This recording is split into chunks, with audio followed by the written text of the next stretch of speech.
The first time I saw George W. Bush in person was when he was marching down Guadalupe Street at the Mexican Independence Day Parade. He was smiling, shaking hands. He was walking, not riding in a car. The day was hot. He was sweating, but he loved it. Kind of reminds me of the days when the Kennedys used to go to the Latino neighborhoods, to our neighborhoods. They loved everybody and everybody loved them. That's how I feel about George W. Bush. I've been asked many times what makes up the character of a man. I think it's a lot of things. Where you grow up and how. The values you're taught. The friends you pick. How you see family and how you see others. When you grow up in Texas, you have a certain vantage point. I made a lot of good Latino friends back in Midland. I don't forget them. Where I come from, cultural diversity isn't just something you read about. It is something you see every day. It's part of your life. It's the people you know. In my case, it's family.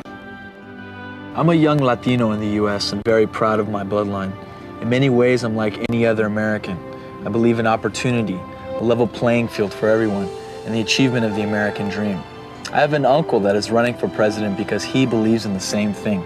Opportunity for every American, for every Latino. His name, same as mine, George Bush. I'm proud of the Latino blood that flows in the Bush family. As a consequence, I've learned about the culture, a bit about the language, and a lot about the Latino character. I've learned that my values and Latino values are the same, conservative values. It didn't matter to him whether you had a lot of money or you didn't have any money, or you were Latino or black or whatever. He's the same person, and that's what made you comfortable around him. It's a comfort to know that maybe, quite possibly, George Bush will be president of this country, and we'll have someone that can understand us. Someone that's not pretending, or I need an advisor to go understand the Hispanics in Midland and Texas, and he can actually say, hey, I know what they need. Latinos enrich our country with faith in God, a strong ethic of work and community and responsibility.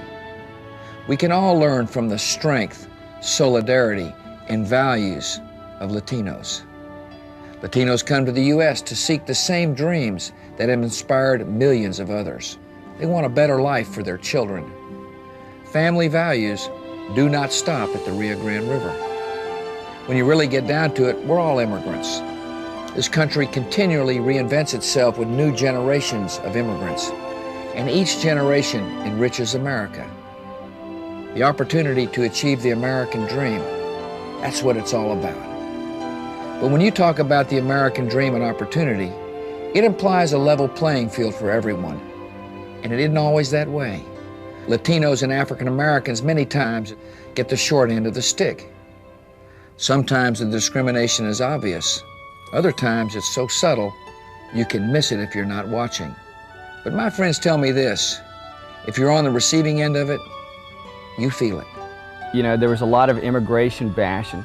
You know, he was the first governor that actually stood up and says, we will not have immigration bashing in the state of Texas. There's not a better man that I know for president, and I'm gonna back that up by voting for him. Latinos contribute so much, and in return they deserve a full promise of American life. With reforms that say to Latinos, this is your country, this is your home. El sueño americano es para ti. George, just be yourself, buddy. Go get 'em.